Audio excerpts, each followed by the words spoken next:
Hi అండి, అందరికీ నమస్తే. నేను మీ అరుణ. ఇవాళ స్నాక్స్ స్వీట్ కార్న్ వడలు చేస్తానా, చూద్దాం రండి. వాటికి కావాల్సిన ఐటమ్ చూడండి ఒకసారి. స్వీట్ కార్న్ 2 తీసుకున్నానండి. 2 తీసుకొని ఇలాగా గింజలు సపరేట్ చేసేసుకోవాలండి. గింజలు సపరేట్ చేసుకున్నాక కొంచెం కొత్తిమీర బాగా నీట్గా కడిగేసి ఇలా తురుము పెట్టుకోవాలండి. ఒక 3 పచ్చిమిర్చి, ఒక ఆనియను, దానికి తగినంత సాల్ట్ అండి. ఇది వచ్చేసి బియ్యపిండి అండి. బియ్యపిండి మనకు ఎంత పడుతుందో తర్వాత చూపిస్తానండి మిక్సీ పట్టిన తర్వాత. ఇది శనగపిండి అండి. ఇవన్నీ కలిపి ఒకసారి మిక్సీ పట్టేద్దామండి. చూడండి, అన్నీ ఒకదాని తర్వాత ఒకటి వేసేసుకోవాలి మిక్సీ పట్టేకి. ఇలా స్వీట్ కార్న్ అన్నీ మిక్సీ వేసేసాం కదా, ఇవన్నీ తురిమినేటన్నీ వేద్దామండి జార్లో. పచ్చిమిర్చి అండి. ఈ తర్వాత మిక్సీ పట్టిన తర్వాత ఈ ఆనియన్, ఈ సాల్ట్ ఇవన్నీ యాడ్ చేసుకున్నామండి. మిక్సీ పట్టుకొని వస్తానండి.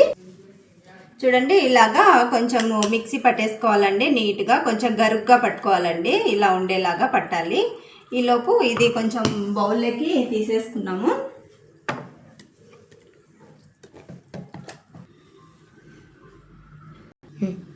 చూడండి, ఇలాగా ఒక బౌల్లోకి తీసుకున్నాం కదా, ఇవన్నీ మిక్స్ చేద్దామండి. ఈ లోపల స్టవ్ ముట్టించేద్దాము. ఆయిల్ హీట్ అవుతూ ఉంటుంది కదా, తర్వాత మిక్స్ చేసుకుందాం. తర్వాత ఒకటి కళాయి పెట్టేసుకొని కళాయిలోకి ఆయిల్ వేసేద్దామండి. చూడండి, ఇలాగా ఒక బాండీ పెట్టేసుకొని తర్వాత ఆయిల్ వేసాం కదండి, ఆయిల్ హీట్ అవుతూ ఉంటుంది. హైలో పెట్టేశానండి స్టవ్. తర్వాత దీనికి కావాల్సిన సాల్ట్, నేను అప్పుడు మిక్సీ పట్టేటప్పుడు సాల్ట్ వేయలేదండి. ఆనియన్స్ వేసేద్దామండి. ఈ ఆనియన్స్ వేసాం కదా, తర్వాత సాల్ట్ వేద్దామండి. మనం సాల్ట్ చూసుకొని వేసుకున్నామండి, మనకి ఎంత పడుతుందో అంత వేసుకోవాలి. తర్వాత ఈ బియ్యపిండి వేద్దామండి.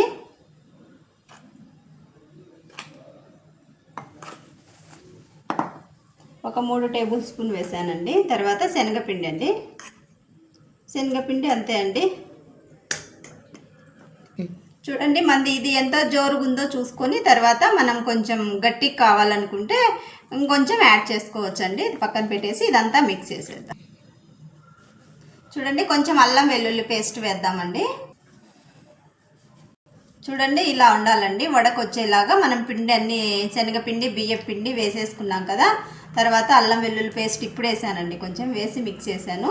ఇలా వడకు వచ్చేలాగా చూసుకొని మనం వేసేసుకోవడమే అండి. కళాయిలో వేసేయాలి. ఆయిల్ హీట్ అయిందండి. ఇలా ఒక్కొక్కటి పెనంలో వేద్దామండి.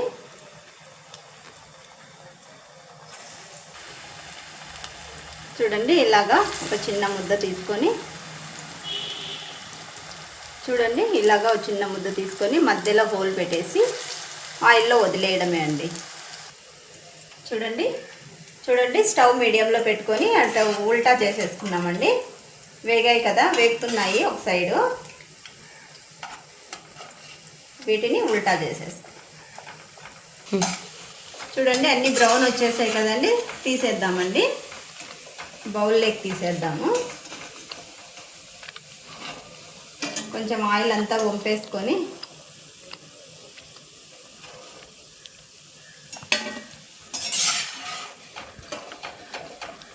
తర్వాత ఇంకొక వాయి వేద్దామండి. ఇవి తీసేసి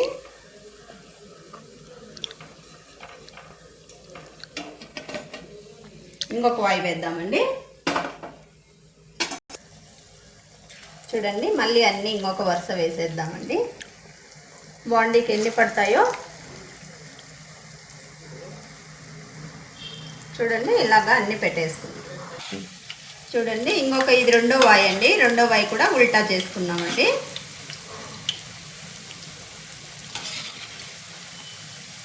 స్టవ్ మీడియంలో పెట్టుకోవాలండి, లేదంటే లోపలంతా పచ్చిగా ఉంటుంది, బయటేమో బ్రౌన్ వచ్చేస్తుందండి. స్టవ్ మీడియంలో పెట్టేసుకొని స్లోగా బాయిల్ చేసుకోవాలండి. చూడండి, రెండో వాయి కూడా తీసుకున్నామండి.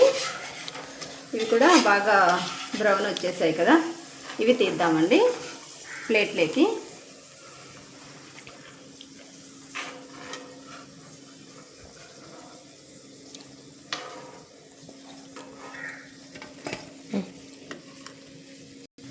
మా వీడియో కానీ అందరికీ నచ్చినట్టయితే లైక్ చేసుకోండి, షేర్ చేసుకోండి, కామెంట్ చేయండి. మళ్ళీ తప్పకుండా సబ్స్క్రైబ్ చేసుకోవడం మర్చిపోకండి. చూడండి అన్నీ కంప్లీట్ అయిపోయినాయి కదండి. ఎంతో ఈజీగా పిల్లలు వచ్చే టయానికి స్నాక్స్ లాగా చేస్తే ఎంతో బాగుంటుందండి. చూడండి ఆయిల్ కూడా పీల్చలేదు కదా, చాలా టేస్టీగా ఉంటాయి. ట్రై చేయండి ఒకసారి.